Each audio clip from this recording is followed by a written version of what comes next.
Cemeteries are a great way to connect with the history of a place. In Vermont, when it was first settled in the 1700s, the first signs of cemetery were in 1791. And the cemeteries were really the first public land designated in many, many communities. Our cemeteries are managed, there are several different kinds. There are 3 kinds of cemeteries in Vermont. There are those operated by the municipality, the 4 cemeteries that are under our cemetery board. Some are by a cemetery association, and there are a few, or an ecclesiastical, a church cemetery, and then there are private cemeteries. The law was, in 1933, the state passed a law that said any cemetery that was organized subsequent to 1933 needed to either be municipal or have some sort of association, municipal or a church, that it had to, basically you can't just say this is a cemetery and ignore it. You need to have some sort of a group who takes responsibility. But the law does also recognize burial grounds that were there earlier on. The first burial ground in Greensboro was first used in 1781.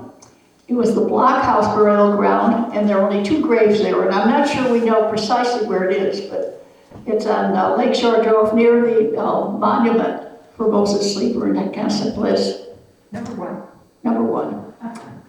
And the Greensboro Village Cemetery was first used in 1790. It's on Cemetery Road.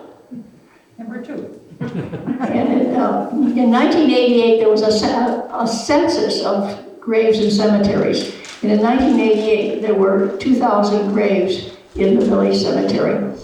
You know, in the last 40 years, there have been more, obviously. Also in 1790 was the Baker Cemetery, which is on Barrio Road.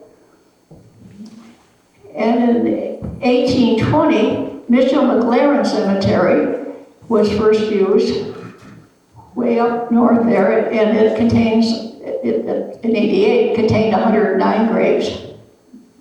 And also in 1820, the Lincoln Noyes Cemetery was first used on Lakeshore Drive and contains 210 graves. I know there are more now because some of my family's there.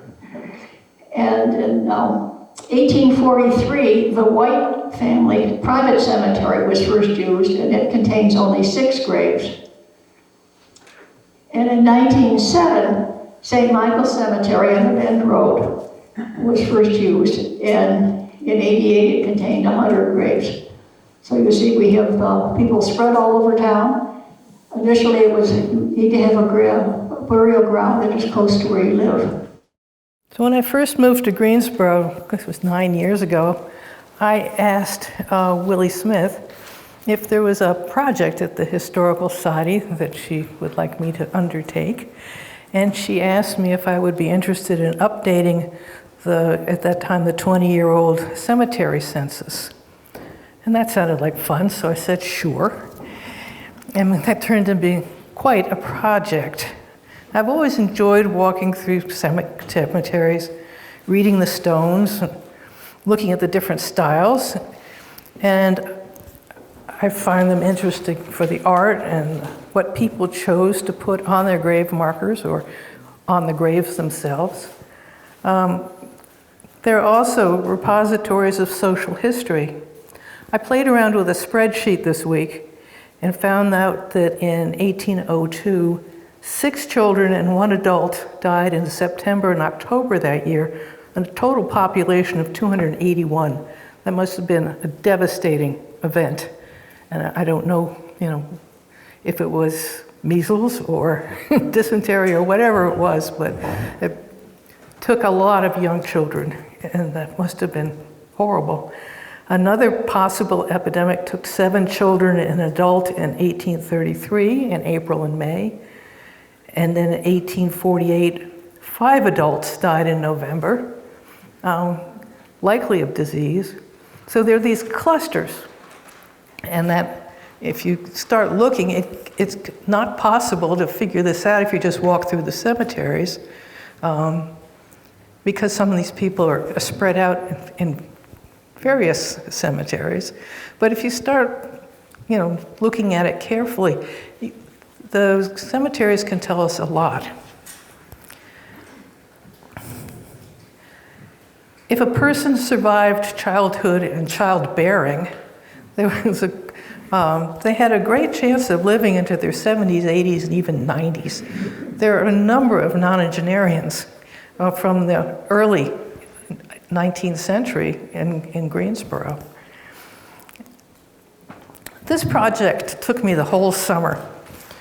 And it seemed like every time I'd go out to start working on it, there'd be a thunderstorm, and then Tom would have to come rescue me. But I finally got it done. I did a lot of crawling around, carefully picking at lichens so I could read the stones. I even cut back a bush that had totally enveloped one of the stones. And then, I remember in early July, I met a couple of people who were putting American flags on the graves of veterans in the village cemetery. And I was able to point out a couple more that they didn't know about because I'd found them. So, the earliest grave markers in Greensboro were probably wooden and have disappeared. Many of the old markers are made of slate. It was easy to cut.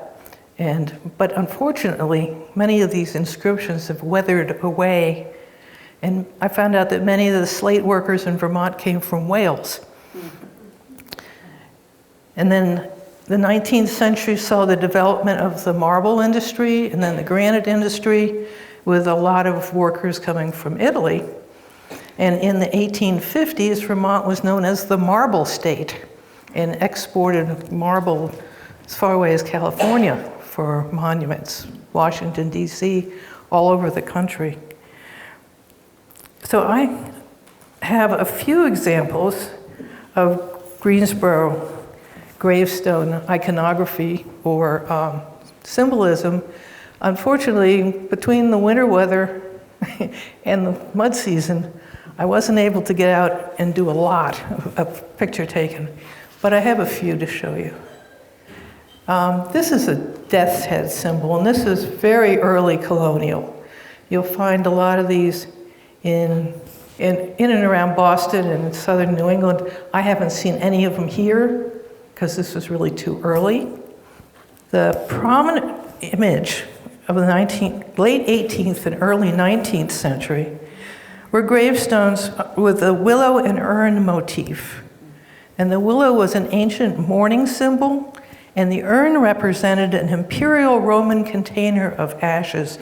This was very popular after the Revolution, when Americans adopted Greek and Roman symbolism for the new republic. In the Victorian era, the willow remained popular, symbolizing sadness, grief, and immortality. Now, the 1830s saw the beginning of the Romantic period, and that was followed by the Victorian era. Here's a finger pointing up to heaven, reflecting new ideas about resurrection and the afterlife. You may see lambs representing children's graves. And here's another one. Let's see if you can see oak leaves on the corners. I like this one. This was made out of some kind of cast iron, I think. The oak leaves represented longevity, humble beginnings, patience, faith, and endurance. Actually, if you go online and look for graveyard or cemetery symbolism, there are long lists of all kinds of symbols that with what they represent. But these are the common ones. If they were clasped hands, you might find, I didn't get a picture of any, but I know they're out there. So when you go exploring the graveyards, look for clasped hands. If it's two men, it might be a final farewell to the deceased, or God welcoming him into heaven. If it's a man and a woman, that would have symbolized a marriage. Another image is a rose symbolizing love, beauty, or hope.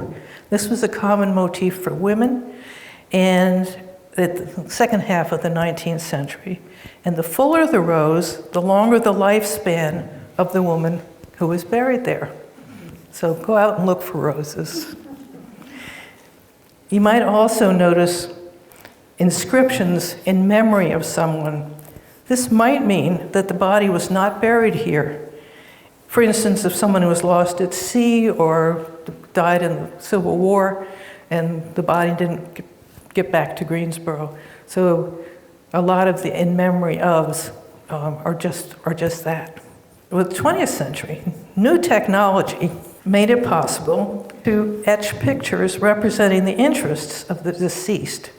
And there are some stones with tractors, from a farmer, all kinds of things out there. So go look for these, because these are fun. And then a French-Canadian influence, and I found this one in St. Michael's Cemetery, the picture of the deceased on the stone. In the 19th century, these would have been daguerreotypes, later photographs under glass, and you can see those in many graveyards in Quebec and in France. And I find those absolutely fascinating. A little unnerving, but interesting. So the town of Greensboro was granted in 1781 to 67 men, most of whom had served in Connecticut regiments during the Revolutionary War. And the town was first settled in 1789, and of course many of the first settlers were Revolutionary War veterans.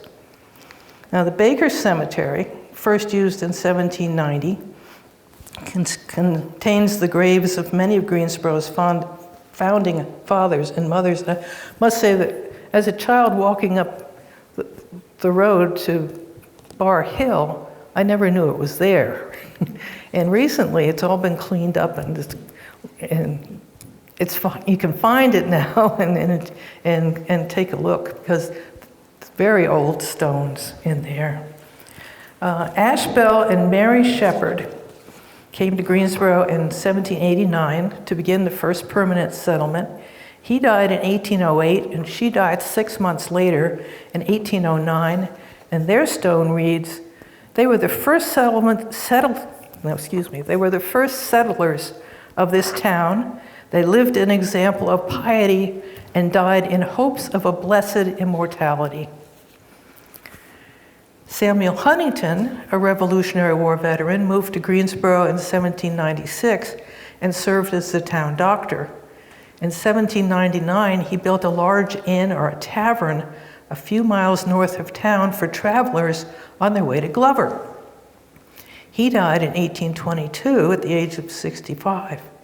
It is curious to me that there's a large monument to the Huntingtons in the village cemetery where Samuel's wife, Bethia Doggett Huntington, is buried with 4 of their 10 children.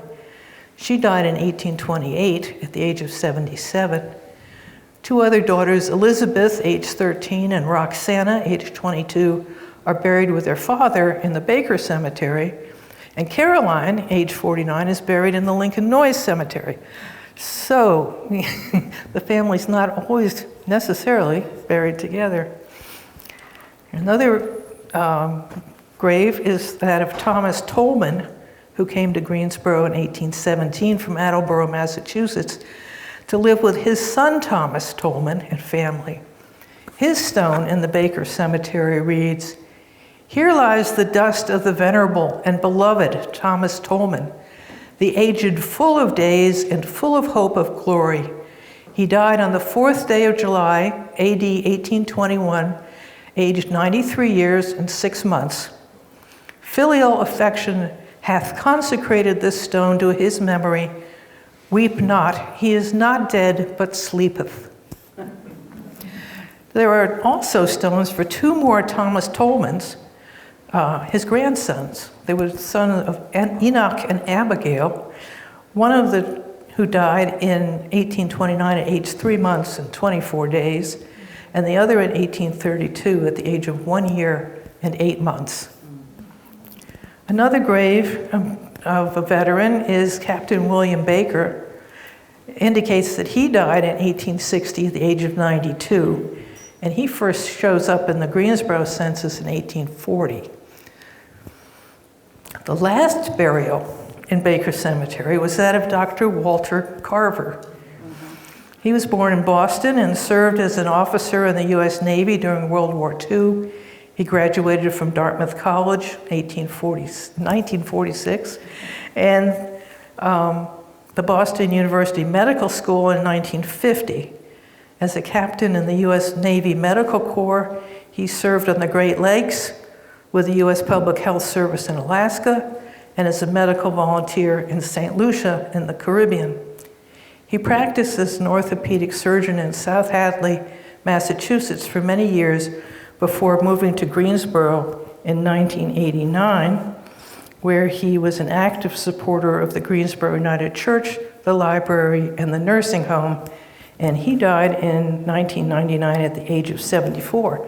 I think it's interesting that Baker Cemetery is bookended by two doctors, Huntington and Carver. The village cemetery was first used in 1790, the same time as the Baker Cemetery, and now has well over 2,000 graves. One of the early stones marks the grave of another Thomas Tolman, the son of the Thomas Tolman in Baker Cemetery.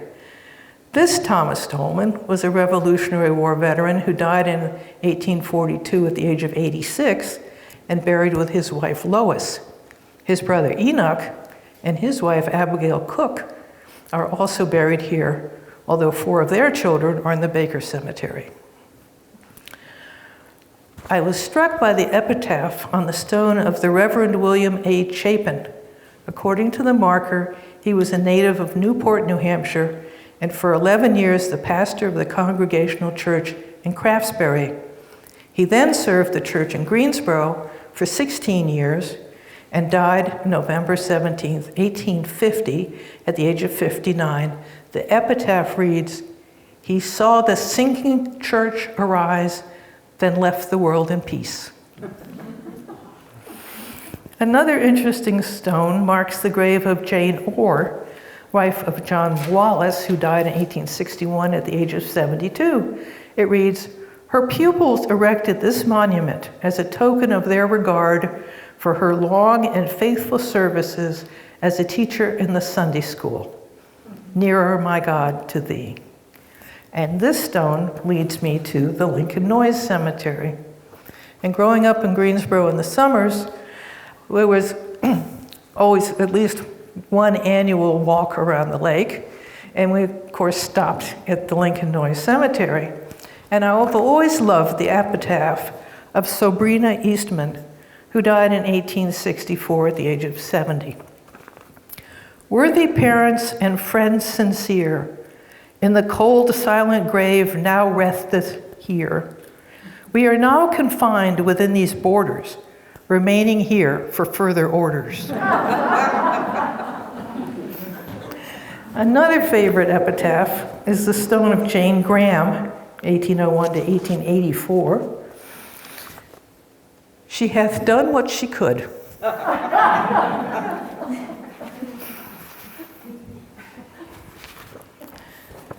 So Lincoln Noyes Cemetery was first used in 1820 and has been recently expanded quite considerably. There are more Revolutionary War veterans buried here, among them Peleg Hill and Amos Smith. Amos Smith Sr. was born in Connecticut around 1759, and he appears in the Greensboro in the census of 1820. According to the cemetery file, he is buried with his wife Lucinda, who died in 1836, and he died in either 1843 or 45 at the age of 86. Unfortunately, their stones are no longer legible. I can't find them anymore. Peleg Hill was also born in Connecticut. He came to Greensboro in 1791, and his wife Dorcas was the first adult to die in the new town somewhere between 1800 and 1802. Peleg was one of the original 67 proprietors of Greensboro and owned 3 100-acre lots, 2 on the North Shore and 1 parcel in North Greensboro. His stone reads very simply, there it is, "The grave of Peleg Hill, who died June 23, 1831, in the 74th year of his age." Next to him is the grave of Ashbel Hale, Esquire, and Patience Hale, his wife.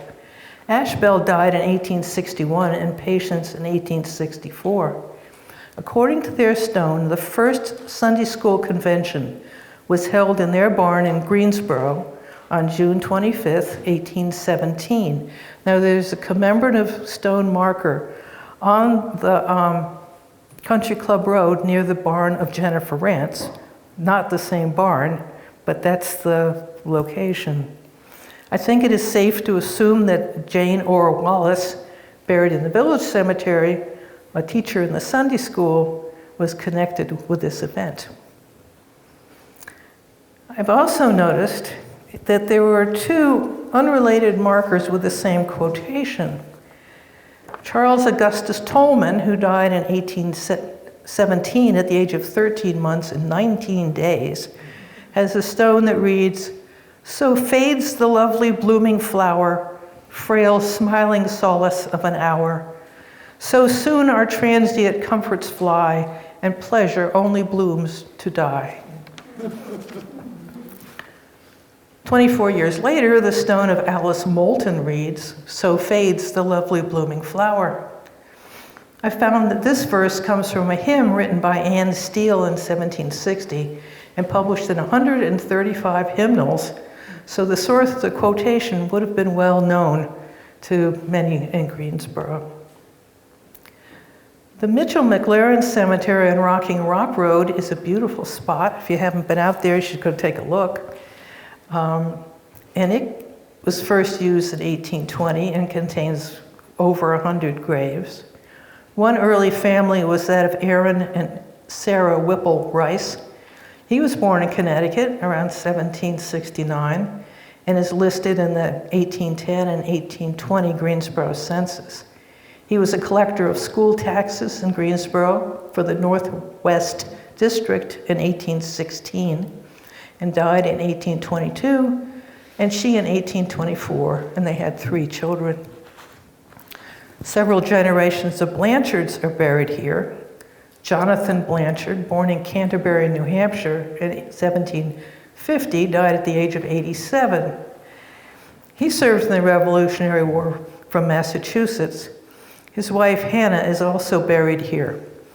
They had 8 children, 1 son, Edmund Blanchard, born in Canterbury, New Hampshire in 1778, shows up in the 1820 Greensboro census, and he died at the age of 58. His widow, Anna Abbott Blanchard, died in Craftsbury in 1868, was buried in the Glover Cemetery. Edmund and Anna had 10 children. One son, Erastus, born in 1811, was a farmer and a selectman in 1841 and 1842. He died of consumption in 1850 and is buried with his father. Other members of the family can be found in the Lincoln Noyes and the village cemeteries. Many members of the Kendrick family are also buried here. They first show up in the 1850 Greensboro census and were farmers. John Kendrick was a state representative in the 1914-1915 sessions. And then there's Donald Gebbe, a 4th-generation farmer, and his wife Madeline, who lived on Maplehurst Farm that can be seen from the cemetery. Donald, born in 1925, graduated with the class of 1943 from the Greensboro High School. He served as a selectman from 1958 to 60. And the Gebbes produced potatoes, milk, and maple syrup. In 1963, they put together a rope tow for skiing powered by a tractor and hosted a winter carnival put on by the high school. They encouraged local families to use their slope at any time, along with their own 4 children. They were also well known for their annual Sugar on Snow party for the community. Donald died in 1980, and Madeline died in 2013 at the age of 94. Another recent stone marks the grave of Rhoda Bubender Metro, who moved to Greensboro in 1980. Born in 1914, she graduated from Vassar College and worked in Washington during World War II for the Office of Strategic Services. When her husband, Alfred, an anthropologist, was hired to teach at Columbia University, Rhonda went back to school in 1948 and graduated 2 years later from Columbia University with her PhD in anthropology. She studied cultures in Haiti, Montserrat, New Guinea, and Mexico, sometimes taking her small children with her. And she collaborated with Margaret Mead, who visited Rona in Greensboro several summers. And I remember having Margaret Mead pointed out to me in Willie's, which was quite an event. The 5th Greensboro Cemetery is on the Bend Road at St. Michael's Catholic Church. It was first used in 1907 and contains many French-Canadian names, and some of the early stones are in French.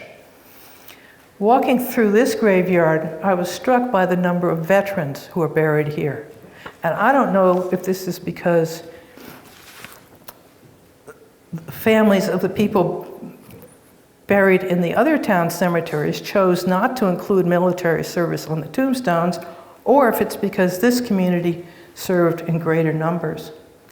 There are 3 from World War I, one in memory of Leon Cushion, who died in 1918 but is not buried here. 16 men served in World War II in the Army, Air Forces, and Navy. 1 served in Korea, 3 in Vietnam, and another 3, including 2 women, served at a later date. The Des Laurier family is well represented here. Their farm was on the center road just past the theater and now owned by the Nemi family. Achille Paul Des Laurier and his wife Florida came to Greensboro from Quebec. They had 7 sons and 6 daughters, and one of the sons and 3 daughters took holy orders. The Reverend Victor Des Laurier was ordained in 1961 and sadly died in 1969. He is buried here with 3 of his sisters, Laurette, who married Florian Massey, Jean, and Lillian, a sister of Providence. So I found that the history of Greensboro, the first 200 years, is a wonderful resource. And if you don't have one, you should have one because it is full of useful information, census information and all kinds of great stuff about the people who have lived in Greensboro. I encourage you all to go out and explore Greensboro cemeteries, to look at the different kinds of memorials, and to think about the stories of everyone who has been buried here. Thank you.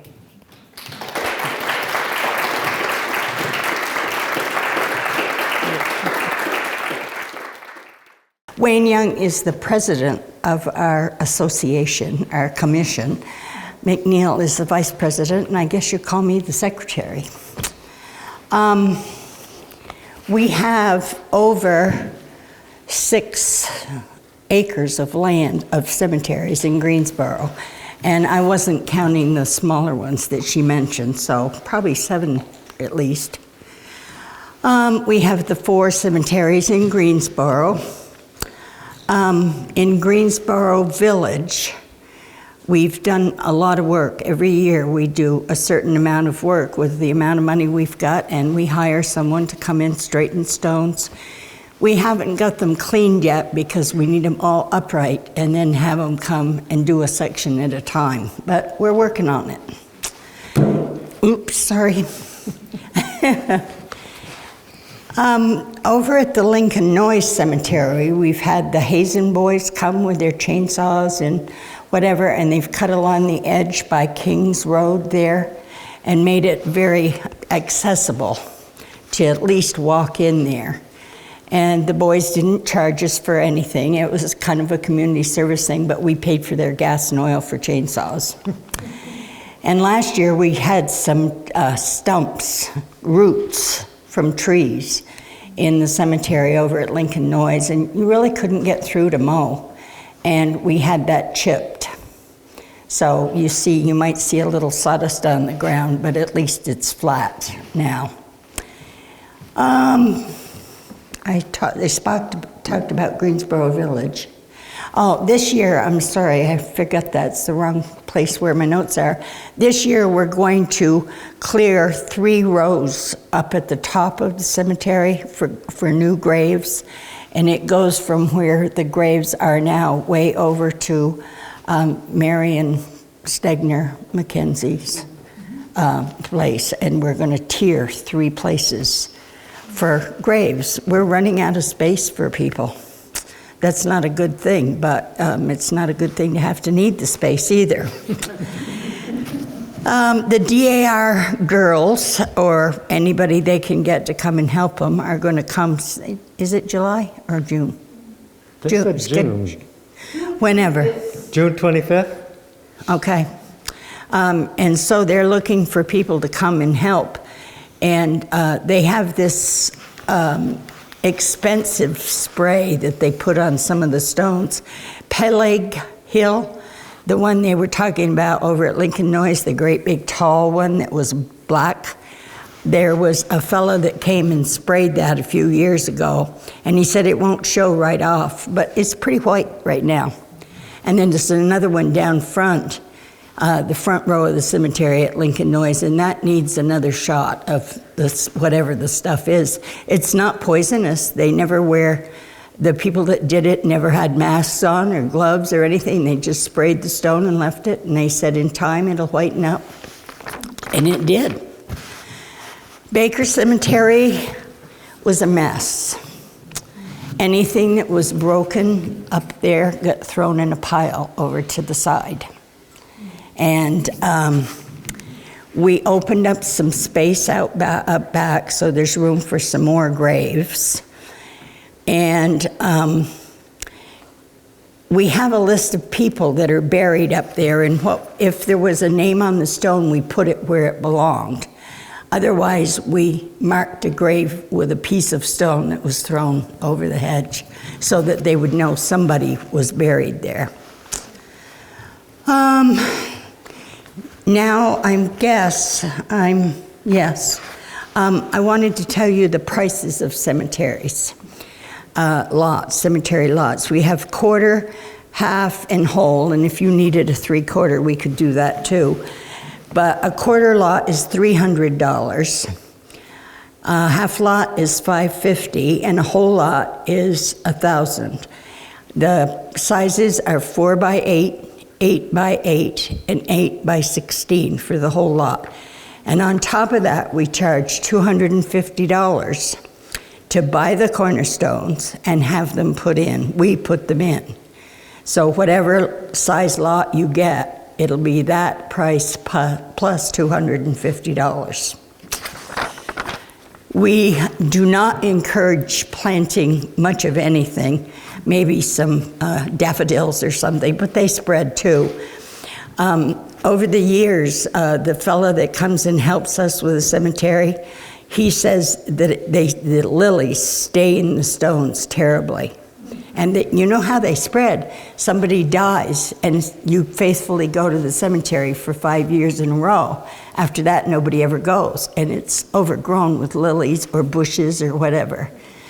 And I had a family that I told that to last year, and they dug up most of their lilies. They have 1 or 2 little ones, that's it. Another 20 years, they'll be spread all over. But if you go down to the back of the cemetery when the lilies are in bloom and look up through, everybody's got lilies. And there are a lot of them. And we do not want anybody to plant any bushes or any trees because they don't take care of them, you know, and the roots will grow over the years and lift the stones right out of the ground or tip them over. So we don't encourage that at all. Each year we get money from the town. How much do we get? Now it's $7,500 Okay. this year. The town pays the sexton for mowing, but we pay the fellow that helps us straighten the stones and for the chipping and all that business. So we pay for that. And we can always use money. And also we get some from Greensboro Association. usually. Greensboro Association, yes, we do get some from them too. I just got to make sure I've got everything covered. Why don't you talk? I can add a little bit more about the expansion of the village cemetery. There was a triangular area that was deeded, which is on the village side of it, that had been growing up. There were trees in it, a lot of brush. On the upper edge that borders Marion Mackenzie's driveway, there was a really old woven wire sheep fence which was grown in with a lot of brush in it. Yep. Very difficult to remove, but we've been working on removing that. So in the past couple of years, that area, first we cleared out the trees, then it's been bush hogged to keep the growth down. And so, as Patsy mentioned, the plan coming up, and we'll be starting that this spring as soon as we're able to, is when you drive into the village cemetery now, there's a road that goes up, and then there's a road that bisects it up higher and goes across, and that's how you access some of the upper tiers. So our improvements will involve extending that road coming this way towards the village, and then, as Patsy said, making some tiers so that there will be, then we can have it surveyed and place lots, and it will only be for cremations and urns. There won't be able to be any deep burials in there, but we're going to start at the upper part of the hill, and it's triangular, and then hopefully in the future, we're trying to figure out, there would also be a road that would be parallel to the Cemetery Ridge Road, a little inward, but it's very steep, so it's a challenge to engineer that, but we're working on that. So eventually, the long-term plan is that we'll be able to get this entire new area surveyed, and there'll be fairly sizable number of new plots available. One thing I want to mention is I was over at the cemetery, Lincoln Noyes, yesterday with our sexton, and we put in 16 quarter markers yesterday. He had the time to do it. He said, might as well just keep going. We have the old part of the cemetery, and then a newer part, and a space for a road eventually, and then a place beyond that. They're full, totally full. And if you look at that field down below, it kind of a diamond, triangular shaped piece, not a good sized piece. We already have 4 burial lots in that. It filled up so fast. But it's a pleasant place to be, any of them. I enjoy it. I'm alive, that's probably why. Any questions? Oh dear. Jackie, is there a limit on how many bodies can go in a certain lot, even if they're cremated? If they're cremated, a small lot, a quarter lot, we allow room for a family marker and 3 burials. 3 burials? Not caskets. Quarter lot. So, times 6 or whatever. If you don't have a family stone, a lot of people are going to the flat stones, then you could probably get 4 in a quarter lot and work accordingly. I know where your lot is. I'm not ready yet. No. Anybody else? Okay. Yeah, in the village cemetery, there's that little shed. Yeah. Is there any plan for that shed? Because it's kind of dangerous. I walk a dog. We're hoping to take it down. Very carefully. But, the floor's caved in, nails all over the place. You thinking about tearing it down? Actually, that is not in the village cemetery limits. It's outside of it. And there's some question about actually who would own it and who is responsible for it. And everyone recognizes that it's derelict, but it's a matter of trying to figure out the proper way to dispose of it. Oh, I just wanted to say that you were talking about the cleaning solution. It's Oh, yeah. called D2 biological solution. And you can buy I think that's the name of it. Yep, and it works really, really well. It does. Completely non-toxic. There it is. It's like There you go. $50 a gallon. Yeah, it's expensive, but you don't need a lot. You really don't need And a it lot. works. fine. It really works. Great,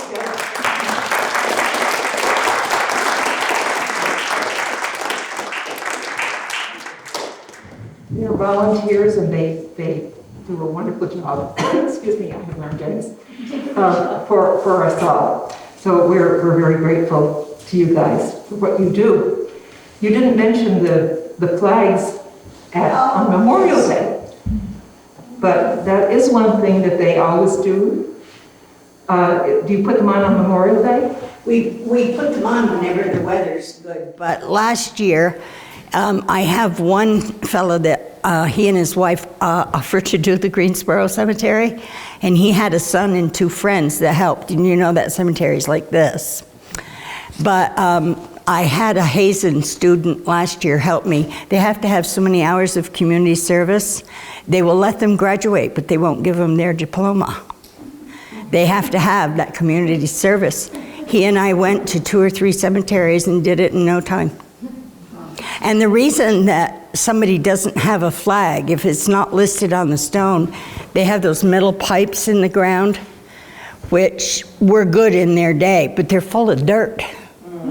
And you can't stick a flag in there. It only goes down about this far. And if the wind blows, it breaks off and it goes somewhere else. I put them right in the ground. So, Thank you for recognizing. and we have a lot that we put out, so 5 cemeteries. That's a lot. People often ask, why is that cemetery in the village like this? Because anybody who gives you land for a cemetery, it's not good land. And in those days, when that cemetery started, they couldn't farm the land. That was They used to farmed. let the horses and stuff go in there and chew the grass down. Yeah. Yeah. I remember coming out of Willie's one day, and I saw somebody I didn't know, a summer resident, say, I finally got some land in Greensboro. And you know what it was. I said, it's my cemetery plot.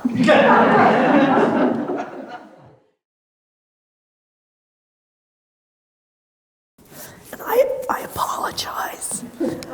I have laryngitis, but I'm going to be very quick. I understand everything you said because I'm on the cemetery commission in Glover, so I know how hard a job that is, but fun. And I'm also a volunteer with the Vermont Old Cemetery Association, which has been around for almost 64 years now. And their mission is to preserve the old cemeteries that, when this began, many were abandoned and in very sad shape. So the first thing they did, which resulted in a product, was as you mentioned, in 1988, they tried to get volunteers to record every cemetery. And, the maps, they ended up with a book arranged by counties, and every town has a map, and then they did a little inventory of all the cemeteries and tried to find the earliest grave, the most recent grave, and estimate how many were buried there. The other important thing they did was start giving grants for work in old cemeteries, and they didn't have to be abandoned, but just old cemeteries that need work. And going to leave some brochures about it here. I'm the Orleans County volunteer representative. They give out grants that are not huge amounts of money, $750, and it can be used for fencing, taking down trees, and writing stones. They don't pay for cleaning, but they do have a group of very involved volunteers who will come and help a community that wants to clean their cemeteries or rate stones.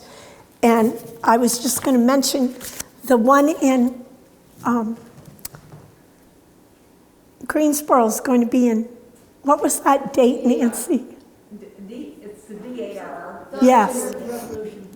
And, yeah, so last year in May, the DAR group was at the Hardwick Center Cemetery, which is an old, beautiful cemetery. And that was also jointly sponsored by VOCA.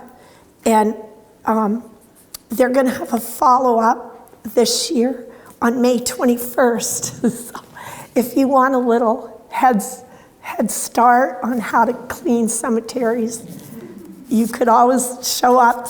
They start at 8 a.m. It's quite amazing.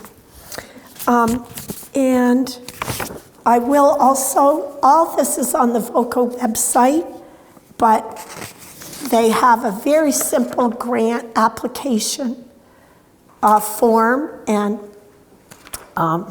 requirements. And the other thing they did was, back in the 70s, they thought, you know how often you will hear about vandalism, and they thought, wouldn't it be good if we got kids thinking not of being respectful towards cemeteries, so that maybe when they're teenagers, they're not going to be apt to vandalize.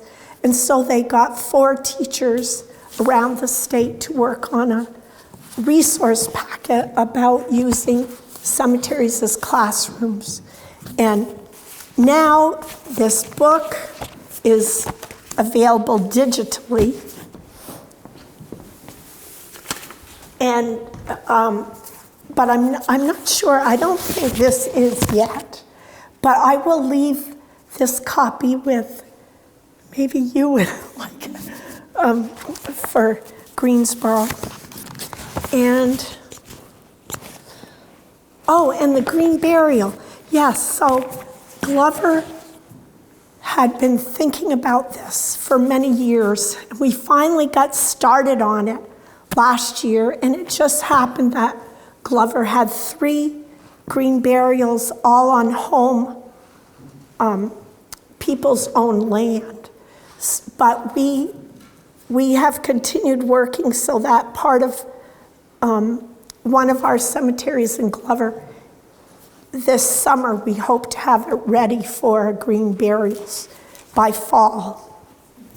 And when I talked with the Curtis Bridge folks about it, they said, we're very willing to do it. We just never had a town nearby that was embarking on it. So we'll see. But that's it. Thank you.